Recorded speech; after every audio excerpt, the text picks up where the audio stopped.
What's going on, everybody? Good morning. Hope you guys are doing well. Quick little programming note. The B&B show this week is going to be today. Later today, we're going to go at about noon.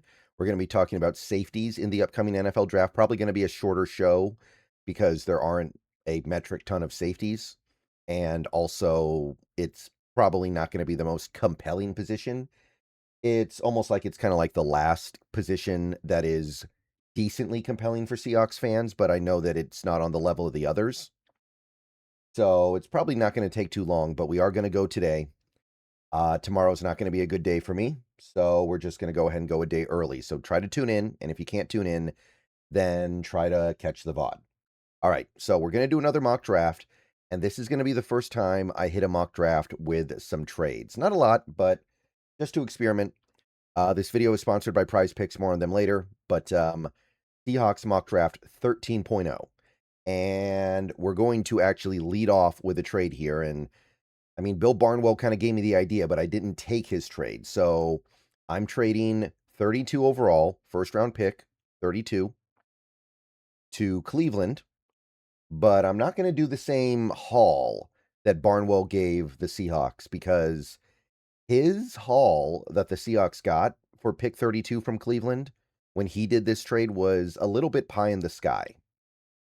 I don't think we're going to get everything that he gave us, although it'd be nice. It was a good trade for us, but I don't know why Cleveland would do that. So in my scenario, I have Cleveland giving up the 39th overall pick. So we move down 7 spots and we pick up an early 4th rounder. And if you look at the charts, the value charts, that is almost exactly equal. Obviously, in order for this to happen, the Browns would have to have something at 32 that they want. Some people think they might want Ty Simpson. I don't really know why. I don't see that happening, but maybe they want something. So we got ourselves a trade down in the first round, and that gives us a pick at 39. And with that pick, the main reason why I'm doing this is because there is a lot of smoke around the idea of the Seahawks getting Jadarian Price. And I want to go ahead and do one mock where we do that, even though I am not a big Jadarian Price guy. And I still don't know if I see the value of him even at this point in the draft. But this is the only way I can kind of digest it. If we trade down to the second round and we get Jadarian Price, then it's like, okay, I can kind of get behind that. It's still not my preference. I still think we can do better things or more important things at 39 or wherever we pick in the early second or late first or whatever.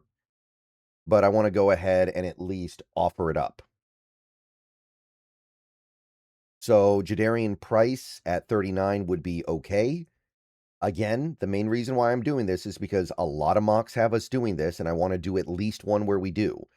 And in order for it to line up, I'm going to have to make it so that it's a trade down.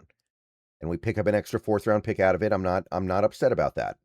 I don't think it's that far off. Even if Jadarian Price to me is not great, I think that it works.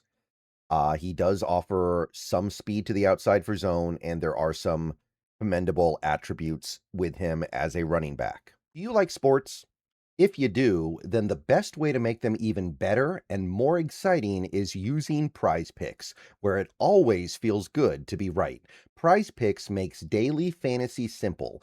Just pick more or less on your favorite players' projections and build lineups with a few taps.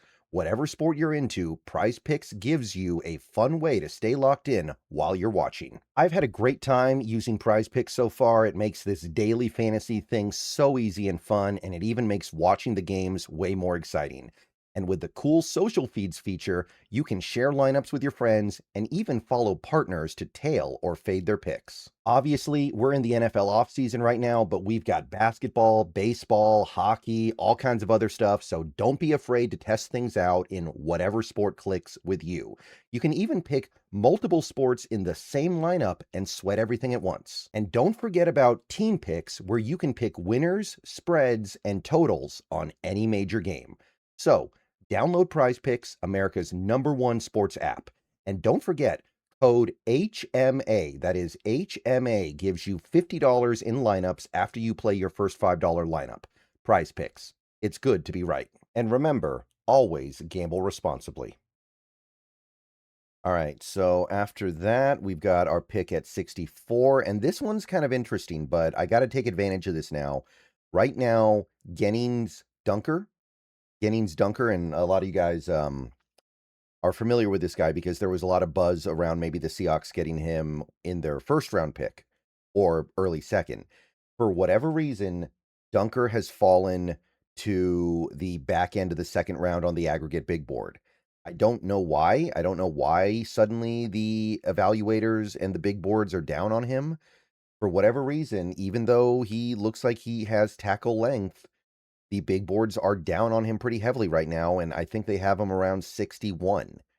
So if they're going to do that, I'm going to go ahead and take it because I think that Dunker is going to be a quality tackle in this league, but I also think he's going to be a great right guard.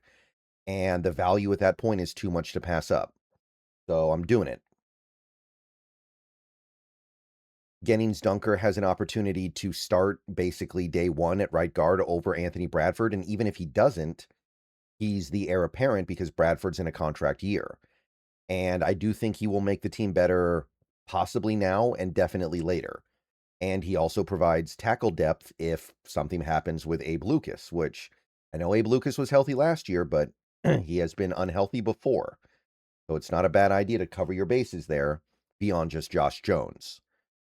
And I don't know if Dunker's actually going to get to the back end of the second. That might be not real. That might be unrealistic, but I want to be open to it because for whatever reason, the big boards are pulling him down. It might be a thing where the actual NFL teams are not going to pay attention to that, but I usually operate off of the assumptions that the aggregate gives me, so I'm going to ride the aggregate here. Okay, so after that, we have a third round pick, Zaki Wheatley. Going to mix things up a little bit here with a safety.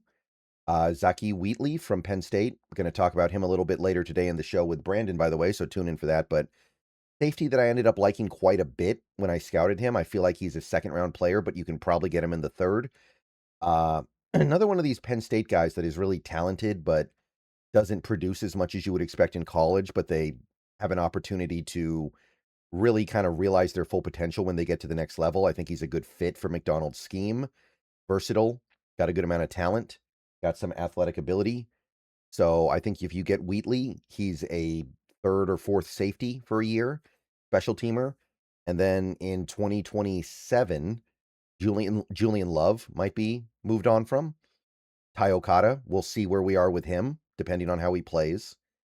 Eman Wari has kind of settled in at that nickel corner spot for now, and it seems like we want to leave him there. Wheatley can become a starter very easily, and I think he's capable of being a good starter in this league. So Wheatley to me is a good Mike McDonald safety. I think he's versatile. I think he brings various things to the table, and that's what McDonald likes. All right. Next up, we have our fourth round pick, which I got in that trade, and this is another spot where I'm taking advantage of the aggregate in a way that may not end up bearing out because they have Dalen Everett as a fourth round pick right now. I don't know if Dalen Everett will be a fourth round pick. To me, he is definitely a third round pick. I know Brandon has him as a second round pick, and I do wonder if teams end up seeing something with him that, for whatever reason, the professional evaluators don't. And if they do, I wouldn't shock me if he goes much higher. He is playing on a high profile defense. He is a Georgia Bulldog. Those guys go high. But to me, Dalen Everett is kind of going under the radar right now. And if you get him in the fourth, to me, that's not radically different than getting a guy like Chris Johnson. Yes, it's not as good. I think Chris Johnson is better. But I don't think that Dalen Everett is some massive downgrade. And I think he's a pretty good fit for this scheme. And I think that he would be good in a McDonald defense. You give him a little bit of time to figure stuff out. I think you're getting something really good there.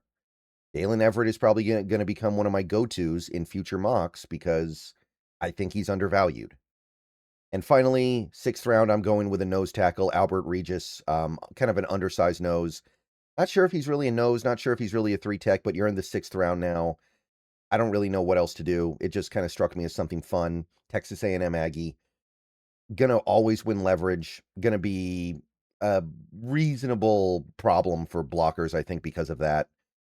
Just kind of a throwaway pick at this point, admittedly, but I mean, if you are coming away with somebody who you think could be impactful in the 6th round of a draft this bad, you did well. All right. So, that is going to do it for mock draft 13.0. First mock draft with any trades. I'm pretty happy with this one. You move down 7 spots, you get the guy that supposedly the team covets. And again, I want to be clear. Jadarian Price doesn't really do it for me the way that he does it for some people. I'm not a huge fan. However, the team seems like they're into it, and I want to kind of be amenable to that because I don't think it's a terrible thing. So if you trade down and get him, that's good. Okay. I will see you guys later. Go Hawks. Streaming in a few hours, and then I'll have a couple videos this afternoon. See you guys later.